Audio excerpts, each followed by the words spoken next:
Buenas tardes, somos el Grupo 1 y vamos a hablar sobre la semiótica, lo dado, lo creado y adquirido. ¿Qué es la semiótica? La semiótica es una ciencia que depende de la realidad de la comunicación. Primero vivimos y practicamos la comunicación y en un segundo momento reflexionamos sobre su sentido, su estructura y funcionamiento.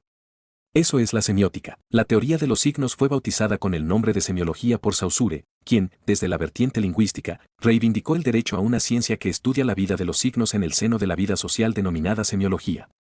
Ella nos enseñaría en qué consisten los signos, qué leyes los regulan. Una primera descripción. A la semiótica le corresponde verificar la estructura de los signos y la validez que pueden tener en las percepciones culturales, procurando, además, enfrentarse con explicaciones teóricas que den razones coherentes de esos fenómenos que involucran la comunicación humana. La semiosis es un fenómeno operativo contextualizado, en el cual los diversos sistemas de significaciones transmiten sentidos, desde el lenguaje verbal al no verbal, pasando por los lenguajes audiovisuales, hasta las más modernas comunicaciones virtuales, lenguaje común y lenguaje científico. La semiótica utiliza un lenguaje y un instrumental metodológico específicos para darle consistencia a su investigación. Como toda ciencia, también ella está sujeta a reglas de verificación y sus hipótesis deben sostenerse en certezas proporcionadas por argumentos de realidad, aunque no siempre es fácil demarcar tajantemente los límites entre las posibles evidencias o pruebas plausibles. Las generaciones de la semiótica se suelen clasificar en 3 etapas. Semiótica de primera generación. La arquitectura de un texto una vez que se encontraba su estructura y los elementos básicos era resuelto el problema semiótico.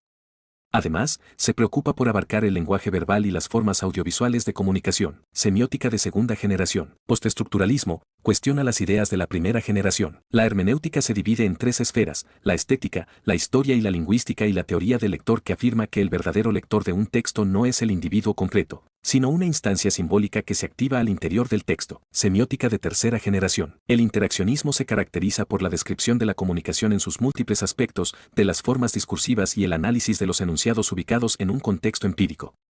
Es importante mencionar que, el lector es un interlocutor y a su vez el texto construye a su lector dándole un espacio activo. La división de la semiótica en 3 ramas. La semántica es considerada una rama empírica de la semiosis, hace referencia a las relaciones concretas de los signos con las cosas. Hay una doble perspectiva en la práctica semántica, una intencional y la otra extensional. En la primera todo signo designa una índole propia a los objetos y la segunda señala los objetos a los cuales se le aplican las propiedades indicadas a los signos y enunciados. Esto se refiere a 2 aspectos fundamentales de significados, el lingüístico y el contextual. El lingüístico es el significado que reside en la lengua misma, en la estructura y organización de los elementos lingüísticos. Y el contextual es el significado que surge del uso del lenguaje en situaciones específicas. La pragmática es la disciplina que analiza las formas y las estrategias concretas que asumen las expresiones comunicativas. Su fin es descubrir las leyes que las rigen y establecer sus características generales. La sintáctica, relación formal de los signos entre sí. Esta relación se incorpora en la definición del signo puesto que el uso habitual de ellos incluye necesariamente la presencia de un sistema sígnico que funciona con correlaciones internas y sugiere mecanismos mnemónicos y señaladores sintácticos. Lo dado, lo creado y adquirido. 2 dimensiones de un mismo mundo. El origen etimológico de las palabras naturaleza y cultura designan 2 dimensiones capitales y complementarias de la vida humana, la presencia del mundo natural y la actividad primordial del ser humano en contacto con él. Naturaleza es todo aquello que existe, nace, crece y se desarrolla en forma autónoma según las leyes que le son propias. Llamamos natural a lo que deriva directamente de la naturaleza y está sometido a sus leyes. Cultura. Llamamos cultura a todo lo que el ser humano a través de la historia ha creado y sigue creando. Esa cultura siempre implica un aprendizaje porque es manipulación de la naturaleza. Proyecciones del concepto de cultura. La cultura engloba todas las creaciones humanas y se transmite por aprendizaje, no por instinto.